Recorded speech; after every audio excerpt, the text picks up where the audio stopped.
Aquaman. Aquaman is the story of Arthur Curry, played by Jason Momoa. Arthur is the son of Tom Curry of the surface world and Queen Atlanta, who is of the sea world. And considering Arthur is half human, half Atlantean, he grows up pretty apt in both land and sea, meaning he can do some pretty awesome stuff underwater. Humans are poisoning the seas of the earth, so King Orm of Atlantis, who's played by Patrick Wilson, wishes to wage war between the people of the land and the people of the sea. To stop this mass chaos, Mira, who's played by Amber Heard, confides in Arthur to go ahead, intervene, and stop the chaos. Arthur is an ideal candidate given the fact that he is of both worlds. So now Arthur must now embark on a journey to prevent the conflict and join the lands of both sea and the earth together in harmony. And we have our movie. Overall, I thought Aquaman was a really refreshing and unique take on the superhero space. It's got really fun action and high pacing of a superhero film without actually feeling like too much of a superhero film. A great cast combined with an excellent plot make this movie a recipe for success. And Aquaman as a protagonist has many layers that are explored really well and is bolstered by an excellent performance from Jason Momoa. And the abundance and the scale of the CGI pulls off some really difficult things that the script calls for, even if it doesn't land every single time. And although our antagonists feel pretty underwhelming, it's hardly a distraction from the bright spots of this movie. Starting off with what I really enjoyed about this movie. It's got some really ambitious CGI. Aquaman as a movie takes place largely underground, which is in the oceans of the earth, and it really takes on this difficult task of creating the CGI generated world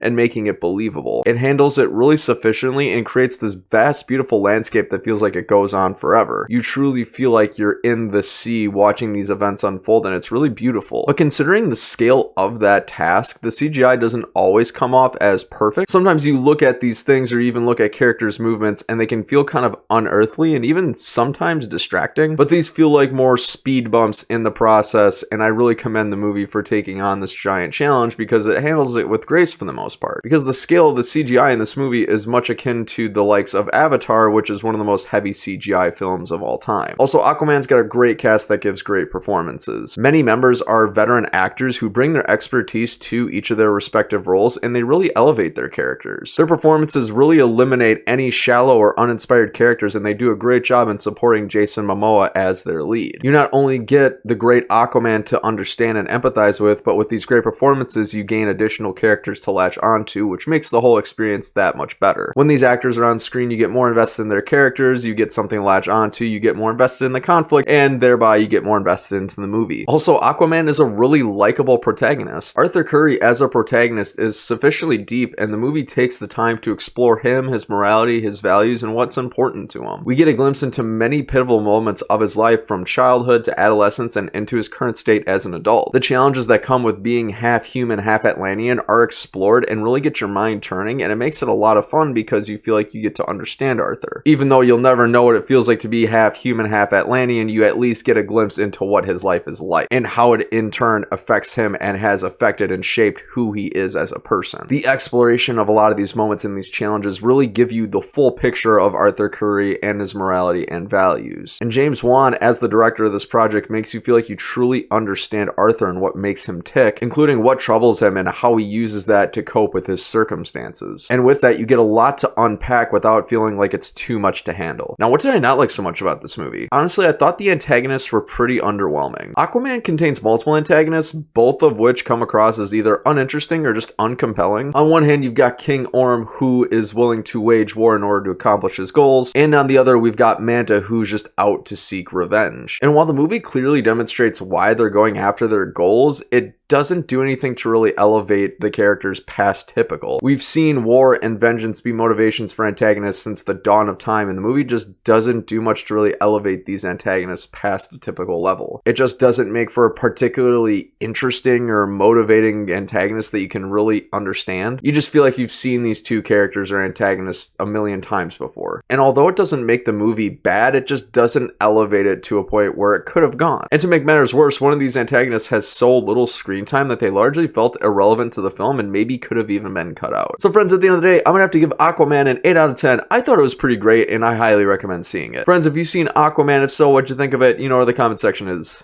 Let me know. Thanks so much for watching another Bankrupt Hippo movie review. If you like this, click right here if you'd like to see more. I've been Bryson. Until next time, have a great day.